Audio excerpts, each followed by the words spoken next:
The guy had an insanely flexible tongue, and the cherry was putting on quite a show as it rolled up and down under his control, but he soon messed up, and the cherry dropped straight to the ground. Kakyoin's bizarre behavior immediately tipped Jotaro off that something was wrong, so he didn't hesitate to land a punch that sent Kakyoin flying into the cable car, but to his surprise, even though the punch had completely wrecked Kakyoin's face, the guy could still do that cherry trick with his tongue. Jotaro was completely dumbfounded. Right then, Kakyoin finally revealed his true form. He was actually Yellow Temperance, representing card number 18 and the act of swallowing. Then Yellow Temperance boasted that the moment Jotaro punched him, he had already lost.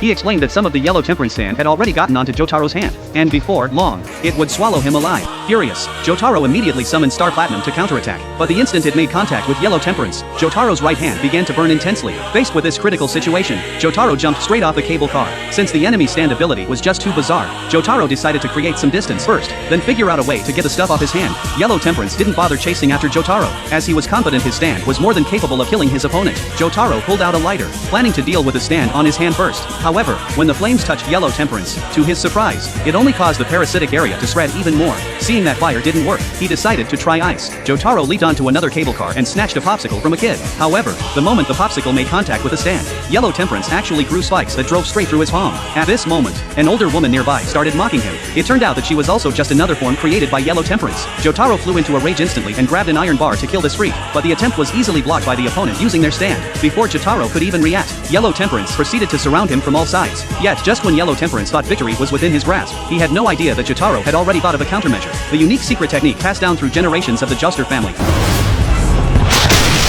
In his wildest dreams, Yellow Temperance never expected Jotaro would choose to escape by destroying the cable car. The next second, Yellow Temperance fell into the water along with Jotaro. However, Yellow Temperance realized he absolutely could not fight while in the water, so he had no choice but to undo his stand. However, without the stand's protection, Yellow Temperance was now completely defenseless in front of Jotaro. It only took 2 punches to beat Yellow Temperance into submission. Yellow Temperance still tried to beg for mercy, but there was no way Jotaro was going to let him off the hook.